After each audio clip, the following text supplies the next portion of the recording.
जय श्री श्याम भक्तों, आज है भगवान भोलेनाथ का दिन।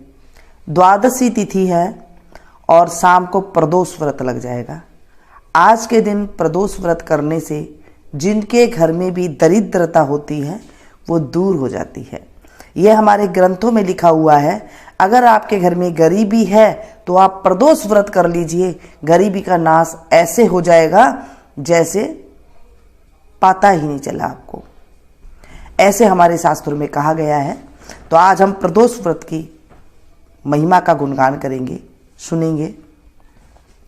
बोलिए शंकर भगवान की जय, माता पार्वती की जय। प्रदोष के दिन शाम को पूजा की जाती है, संध्या बेला में पूजा की जाती है। जिस टाइम पे भगवान की घंटा आरती होती है उससे कुछ देर पहले उसे प्रदोष काल बोला जाता है। सुबह से लेके शाम तक आप अगर निगोट रह सकते हैं तो अच्छी बात है, पानी पी सकते हैं, चाय पी सकते हैं। अगर नहीं रह सकते हैं तो फलियार भी कर सकते हैं। और शाम को एक टाइम पे जब भगवान की पूजा अर्चना करके आ जाए उसके बाद आप एक टाइम पे शाम को रोटी जो होती है, सब्जी वगैरह, दाल वगैरह, वो आप खा सकते हैं बगैर प्याज लहसुन के। पूर्व काल में एक विधवा ब्राह्मणी थी।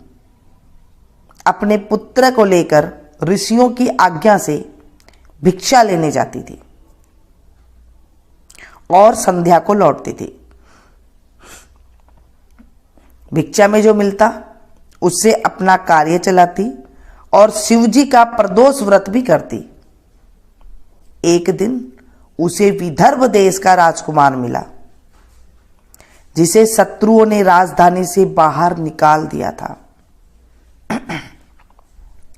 और उसके पिता को मार दिया था। ब्राह्मण ने लाकर उसका पालन किया। एक दिन राजकुमार और ब्राह्मण बालक ने वन में गंधर्व कन्याओं को देखा। राजकुमार अंशुमति से बातें करने लगा और उसके साथ चला गया। ब्राह्मण बालक घर लौट आया। अंशुमति के माता पिता ने अंशुमति का विवाह राजकुमार धर्मगुप्त के साथ कर दिया और शत्रुओं को परास्त कर विदर्भ का राजा बनाया। धर्मगुप्त को ब्राह्मण की याद रही और उसने ब्राह्मण कुमार को अपना मंत्री बना लिया। यथार्थ में यह सब शिवजी की कृपा से और शिवजी के प्रदोष व्रत का फल था। तभी से ही यह शिवजी का प्रदोष व्रत लोक में प्रसिद्ध हुआ। इस व्रत के प्रभाव से सभी मनोकामना पूर्ति होती है। अगर घर में दरिद्रता है उसका संपूर्ण नाश हो जाता है। बोलिए शंकर भगवान की जय। इसके बाद रुद्राष्टकम जरूर पढ़े आप। इससे पढ़ने से हमारी मनोकामना पूरी होती है। और आप जल चढ़ाएं, एक धार से आप जल चढ़ा सकते हैं श्री रुद्राष्टकम पढ़ते हुए। नमामि समीशान निर्वाण रूपम विभुम व्यापकम ब्रह्म वेद स्वरूपम निजम निर्गुणम निर्विकल्पम निरीहम चिदाकाशमाकाशवासं भजेहम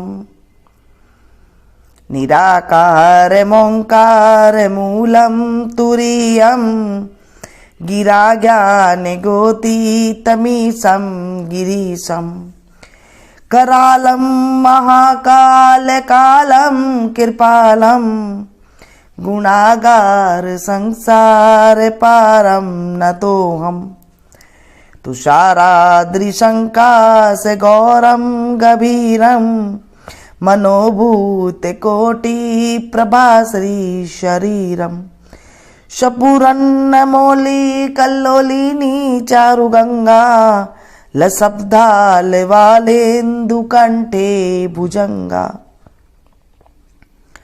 चलत कुंडलम भ्रूसुनेत्रम विशालम प्रसन्नाननं नीलकंठम दयालम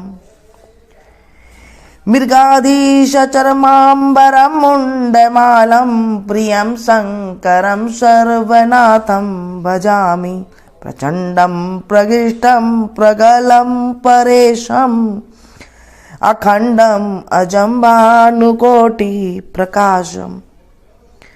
त्रयशूलनिर्मूलनं शूलपाणिं भजेऽहं भवानीपतिं भावग्रामम् कलातीत कल्याण कल्पांतकारी सदा सज्जनानंददाता पुरारी चिदानंद संदोह मोहापहारी प्रसिद्ध प्रसिद्ध प्रभो मन्मन्तारी न यावद उमानाथ पादरविंदम भजन्ति है लोके परे वानराणम् न तावत सुखम शांति संतापनाशम प्रसिद्ध प्रभो सर्वभूतादिवासम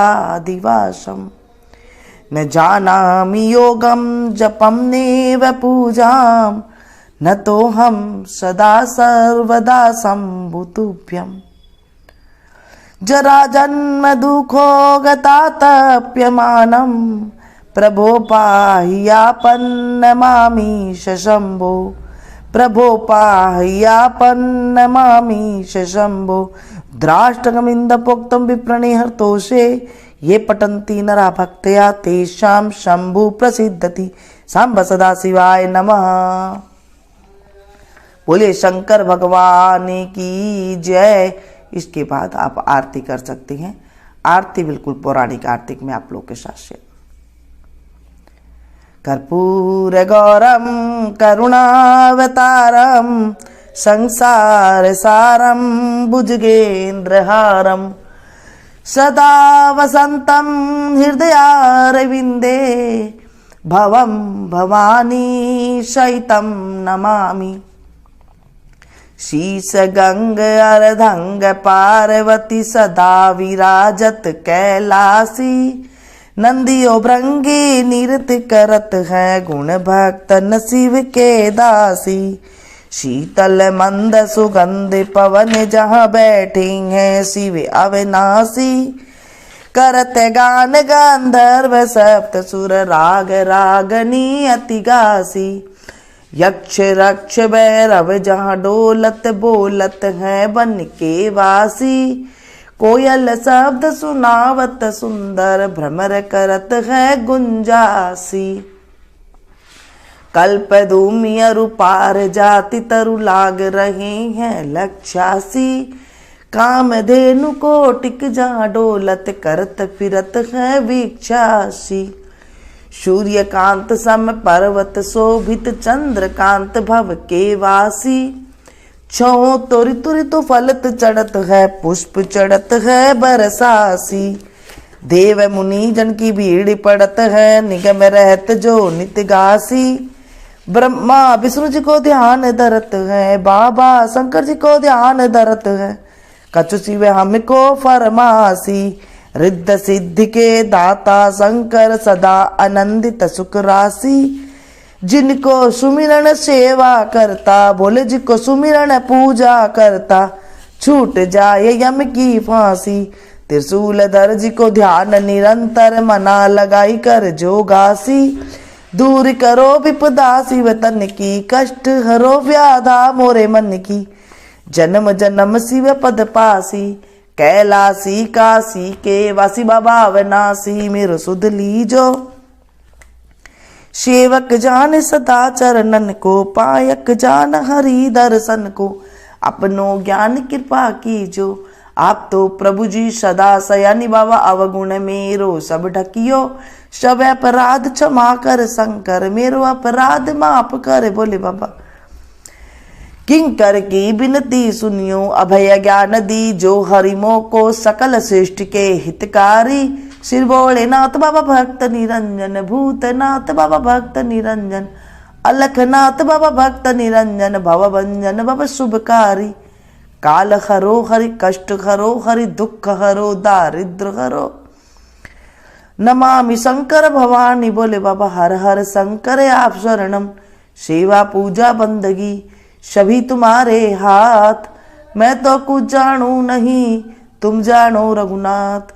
सिंह चढ़े दुर्गा मिले, गरुड़ चढ़े भगवान, बैल चढ़े शिव जी मिले तो पूर्ण होए सब काम। सदा भवानी दायनी सन्मुख रहत गणेश, पांच देव रक्षा करे ब्रह्मा विष्णु महेश। बोले सांब सदा शिवाय नमः। शंकर भगवान की जय, देवादिदेव महादेव की जय, माता पार्वती की जय।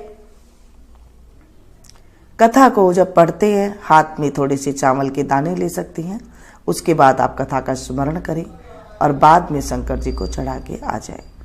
ऐसे होता है घर में अगर आप पूजा करते हैं तो कथा में जो चावल लिए हैं आपने वो सूर्य भगवान को अर्घ दे सकते हैं और उसके बाद भगवान की परिक्रमा करके आप व्रत शुरू कर सकते हैं। शाम के टाइम पे आप जल ले जा करके उसमें आप भगवान को चंदन चढ़ाएं, रोली नहीं चढ़ती है भगवान को, चंदन चढ़ाएं, जनेऊ चढ़ाएं, कमलगट्टे चढ़ाएं और इस तरह से आप पूजा करें। जो भी आप विधि विधान के साथ करते हैं पंचामृत जरूर चढ़ाएं, या हो सके तो अगर आपके पास कुछ भी नहीं है, नहीं टाइम मिलता है कई बार, तो सीधा आप जल भी चढ़ा सकते हैं। नहीं तो आप घर में रहकर भी कहीं नहीं जा सकते हैं मंदिर में, तो आप घर में रहकर भी सिर्फ संकल्प सुबह करके और कथा सुन के भी आप ये सुन के और उसके बाद आप व्रत रख सकते हैं। क्योंकि हर जगह पर मंदिर भी नहीं होते हैं, हर जगह घर में शिवलिंग भी नहीं होता है, तो आप मनसा पूजा कर सकते हैं। मनसा पूजा ज़्यादा अच्छी होती है, ज़्यादा जल्दी भगवान के पास पहुंचती है। मन से आप पूजा करें और शाम के टाइम पे एक टाइम भोजन करें।